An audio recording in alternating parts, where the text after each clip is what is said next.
మాజీ జెడ్పీటీసీ సభ్యుడు ఎడపల్లి మండల కాంగ్రెస్ పార్టీ అధ్యక్షుడు పులి శ్రీనివాస్ మాతృమూర్తి పులి పద్మావతి ఈ నెల 5వ తేదీన పరమపదించడంతో రాష్ట్ర ప్రభుత్వ సలహాదారు ఎమ్మెల్యే పి సుదర్శన్ రెడ్డి శనివారం సాయంత్రం పరామర్శించారు.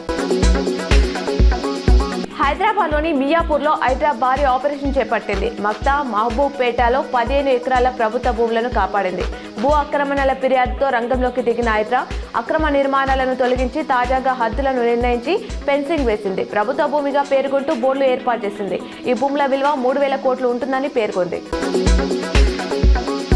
నిజామాబాద్ పోలీస్ కమిషనరేట్ పరిధిలో వారం రోజుల్లో 232 డ్రంక్ అండ్ డ్రైవ్ కేసులు నమోదు చేసినట్లు సిపి సాయి చైతన్య తెలిపారు. వారిని కోర్టులో హాజరుపరచగా ₹22.40 లక్షల జరిమానా విధించారన్నారు. ఇందులో 6గురికి వారం రోజుల పాటు జైలు శిక్ష విధించడం జరిగిందని ఆయన వివరించారు.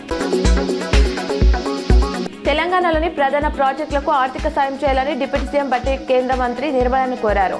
జిల్లాలో జరిగిన ప్రీ బడ్జెట్ సమావేశంలో ఆయన పాల్గొన్నారు. Regional ring road triple R ప్రాజెక్టును తక్షణమే మంజూరు చేయాలని, మెట్రో ఫేజ్ 2కు అనుమతులు ఇవ్వాలని కోరారు. గుజరాత్లోని ప్రముఖ క్షేత్రం సోమనాథ్ ఆలయాన్ని ప్రధాని నరేంద్ర మోదీ ఇవాళ సందర్శించారు.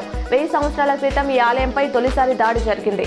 ఆలయ రక్షణ కోసం ప్రాణాలు అర్పించిన వీరులను స్మరించుకుంటూ నిర్వహించే శౌర్య యాత్రలో ఆయన పాల్గొన్నారు. సోమనాథ్లో నిర్వహించిన రోడ్ షోలో ప్రత్యేక స్వాగతం లభించింది.